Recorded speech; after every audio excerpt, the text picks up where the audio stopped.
Welcome to the show जी। माशाल्लाह आज बड़ी खुशकिस्मती है सर कि आप हमारे दरमियान मौजूद हैं और हम आपके इधर उधर मौजूद हैं।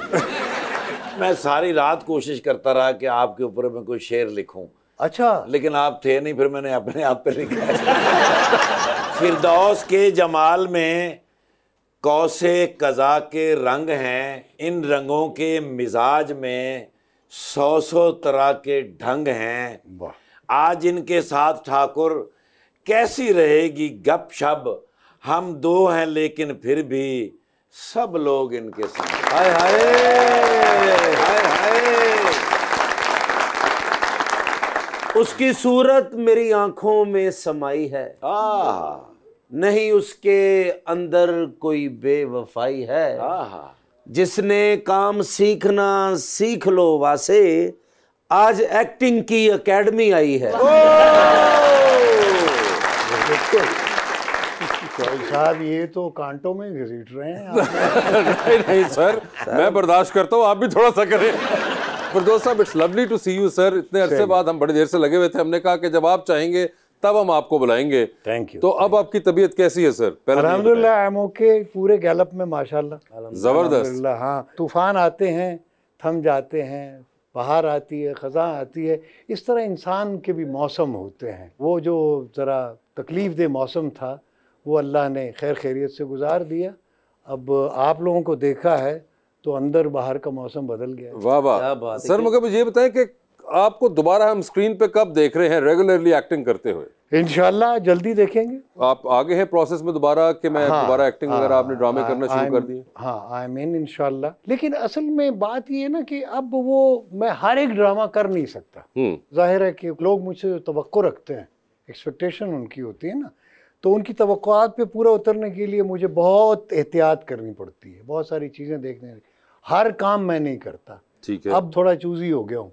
एक ज़माने में सब कर लेते थे, हर काम कर लेते थे, चूँकि ज़रूरत भी थी, नीडी भी थे और इस्टेब्लिश भी होना चाहते थे। अब अल्लाह ने इतनी इज़्ज़त दी है, लोग इतना एहतराम देते हैं, इतनी मोहब्बत देते हैं कि अब उनकी मोहब्बत की खातिर अज़ियत भी बर्दाश्त करनी पड़ती है। और वासे भाई भी हर काम कर लेंगे जी, झाड़ू भी दे लेंगे, कपड़े भी इसी कर लेंगे, बड़ी अच्छे ने। असल में थोड़े कुलीग रहे ने ना।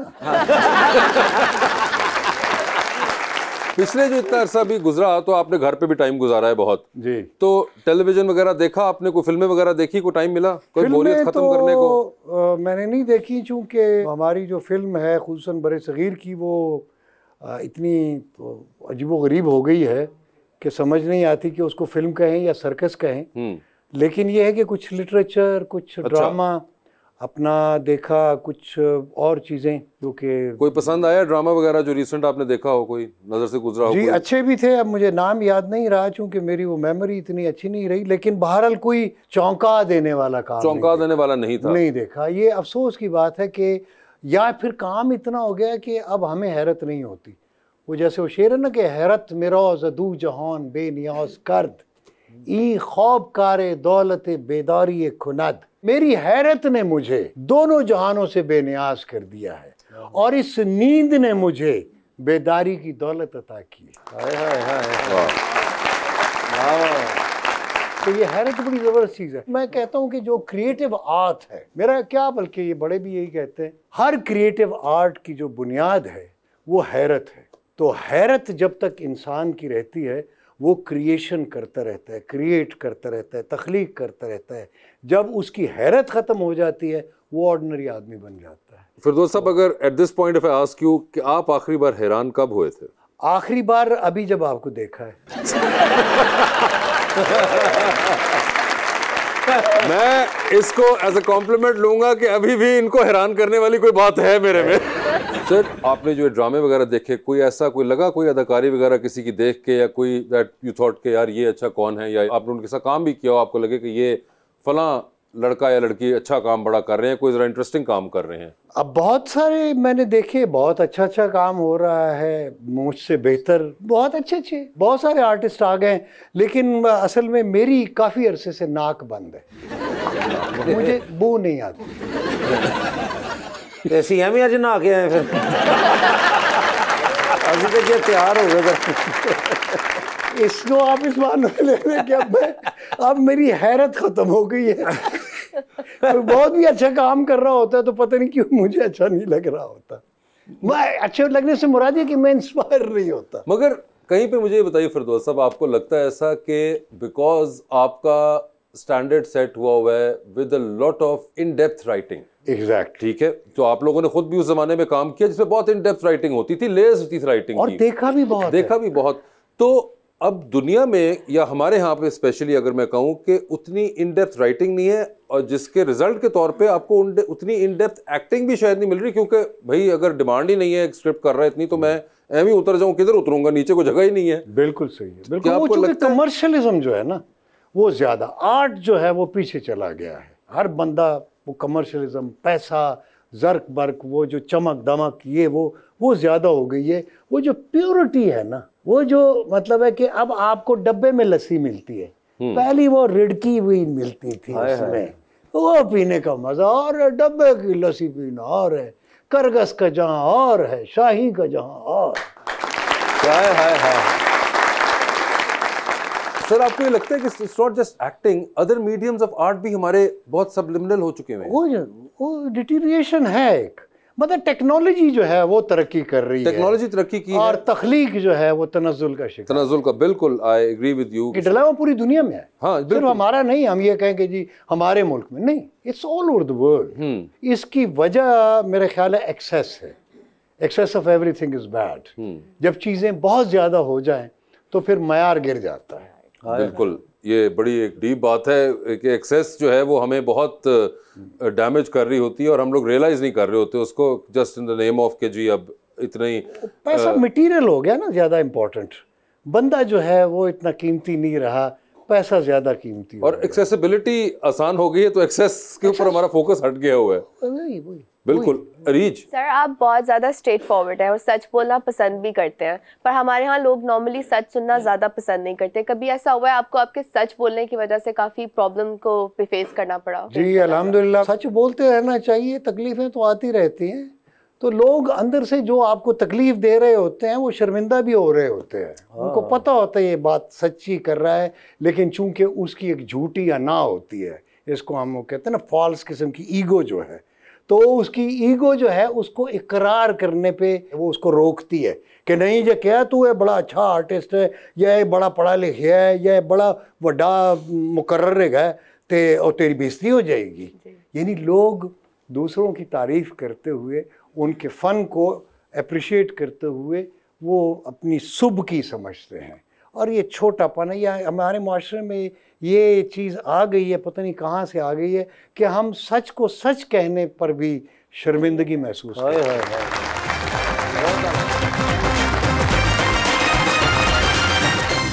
वेलकम बैक टू गपशप। फिरदौस साहब, आपने पश्तो में ड्रामा किया हुआ है, हिंदको, पंजाबी, उर्दू, सिंधी भी आपने किया हुआ है।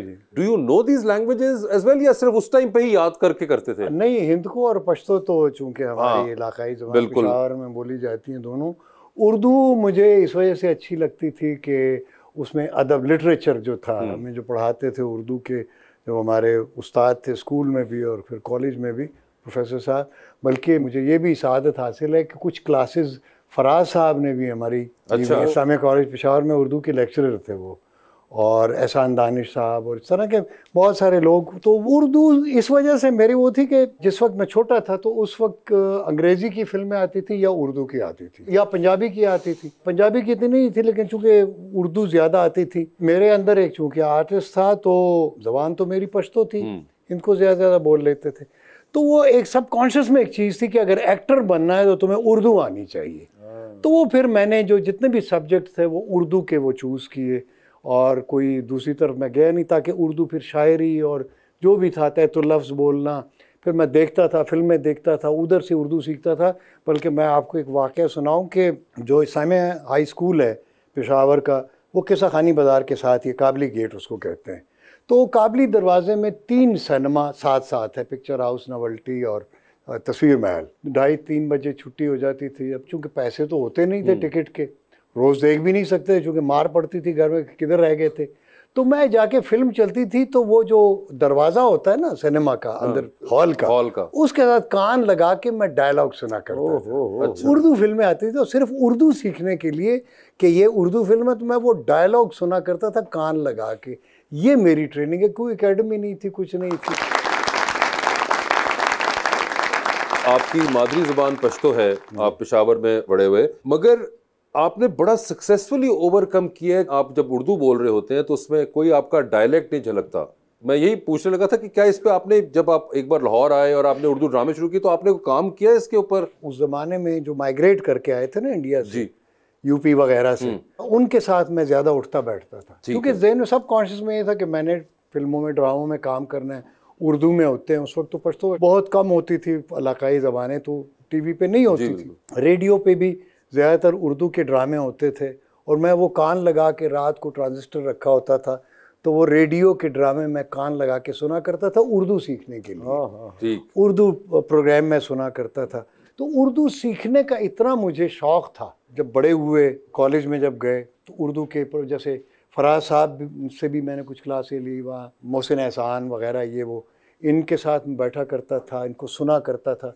फिर वहाँ पे कुछ कैफ़ेज़, सदर बाज़ार में सिल्वर स्टार या इस तरह के कैफ़ेज़ होते थे, चाय खाने। क्योंकि और तो इंटरटेनमेंट की जगह नहीं थी, तो टेलीविज़न भी इतना नहीं था। तो मैं जितने भी वो पढ़े लिखे शायर थे, जैसे फराज साहब हो गए, मोहसिन एहसान हो गए, रोशन नगीनवी, ये बैठा करते थे शाम को उन चाय खानों में, रेस्टोरेंट्स में। तो मैं उनके पीछे बैठ जाया करता था, तो उनको सुनने के लिए कि बातें क्या कर रहे हैं, उर्दू सीखने के लिए। कभी कभी फिर उनके पास साथ बैठे कि मैं आपको आज चाय पिलाऊं, तो वो जो मैंने पैसे जमा किए होते थे, मैं सिर्फ उनको फिर चाय पिलाता था उसकी। फिर उनसे पूछता था, तलफ़ुज़ पूछता था, मायने पूछता था कि इस लफ्ज़ के क्या मायने हैं। तो उन्होंने मेरी बड़ी हेल्प की, फराज साहब और रोशन नगीनवी और इन लोगों के। जी जी प्लीज़। अस्सलाम वालेकुम, मेरा नाम नुमान अली है और मेरा सवाल फरदौस साहब से है कि जैसे कि हम जानते हैं आपने शो बिज़नेस में माशाल्लाह बहुत ज़्यादा काम किया है, तो कोई ऐसा एक्टर या एक्ट्रेस जिसके साथ आप काम करते हुए बहुत ज़्यादा एंजॉय करते हैं? मैं बेटा सबके साथ काम करते हुए एंजॉय करता हूँ। असल में ज़रा सी मिसअंडरस्टैंडिंग है आम व्यूअर में कि लोग जो हैं वो अदाकारी अपनी अपनी करते हैं। नहीं, ये एक टीम वर्क होता है और बाकायदा कोऑर्डिनेशन होती है।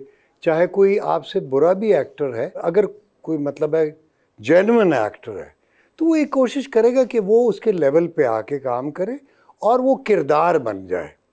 देखिए ना, एक तो ये है कि जैसा है वैसे ही की बुनियाद पर कुछ लोग होते हैं, उनको हम एक्टर नहीं समझते। हम ये समझते हैं या वो कॉम्पेयर है, प्रेजेंटर वो हो सकता है या होस्ट। मैं आपके बारे में नहीं कह रहा, you might be a good actor, लेकिन हमने इनके बारे में समझा सर।